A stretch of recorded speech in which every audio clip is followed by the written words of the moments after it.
L'actualité locale et régionale en continu. Grand Lille TV, toute info. L'info qui avance avec vous. Bonjour à toutes et à tous. Merci de votre fidélité en ce mardi 31 mai. Tout de suite, une nouvelle édition du journal préparé par l'ensemble de la rédaction. Et on démarre, vous le savez, par les prévisions météo avec encore une journée très humide en ce mardi.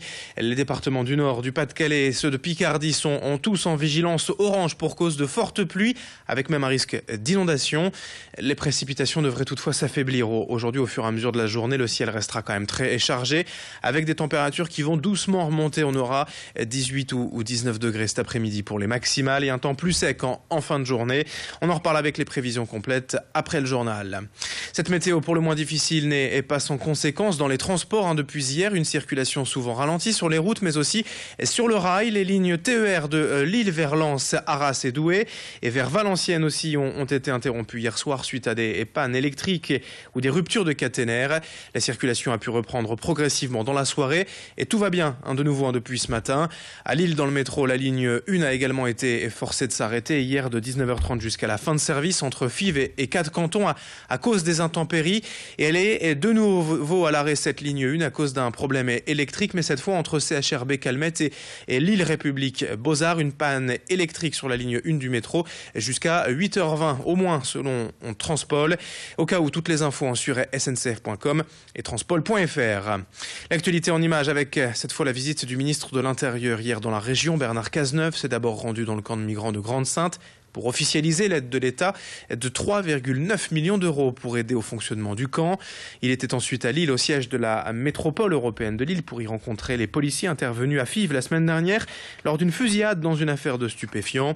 Il a ensuite inauguré le nouveau centre opérationnel de sécurité situé au sous-sol de la Melle. Et surtout, Bernard Cazeneuve a annoncé le renforcement des forces de l'ordre dans la région avec près de 600 policiers supplémentaires prévus dès le mois de septembre. Le ministre n'a pas souhaité s'exprimer.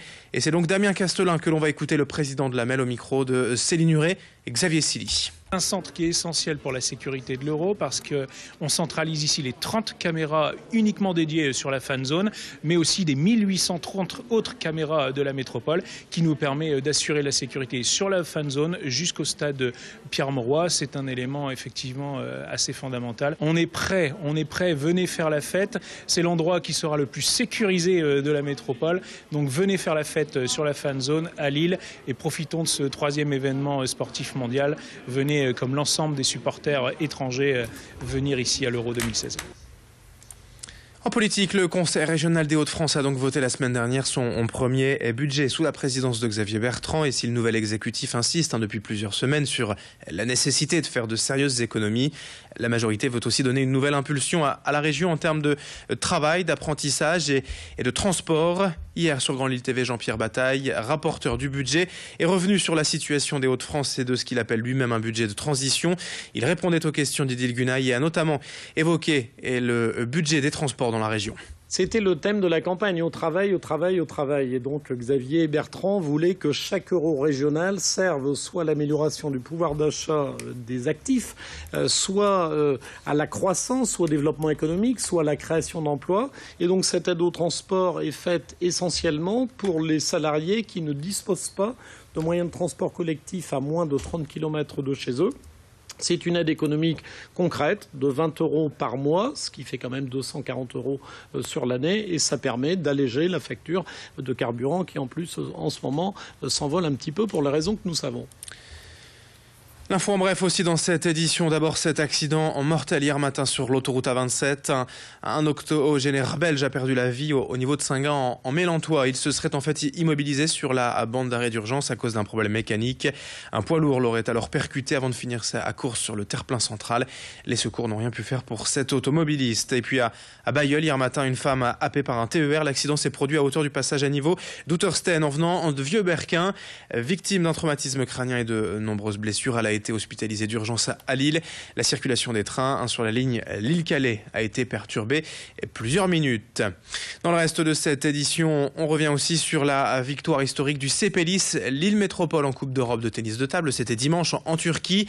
L'équipe était de retour hier soir à Lille-les-Lanois devant une foule de supporters venus à acclamer les joueuses et l'encadrement.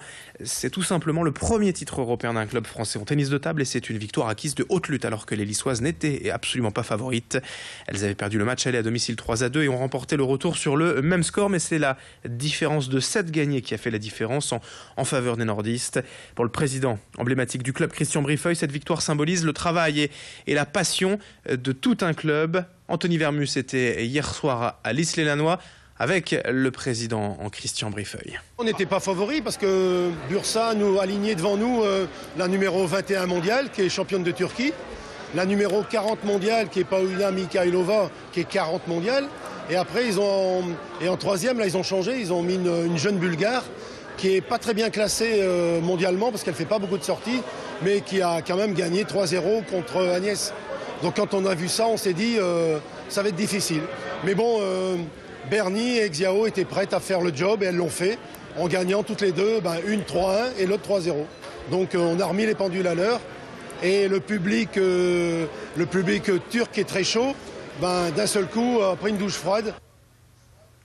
À la fin de cette édition, je vous rappelle tout de même que le Nord et le Pas-de-Calais, mais aussi les départements de Picardie sont tous en vigilance orange jusqu'à 16h cet après-midi pour cause de fortes pluies et un risque d'inondation. On en reparle dans un instant avec les prévisions météo et l'infotrafic. Très belle journée à tous.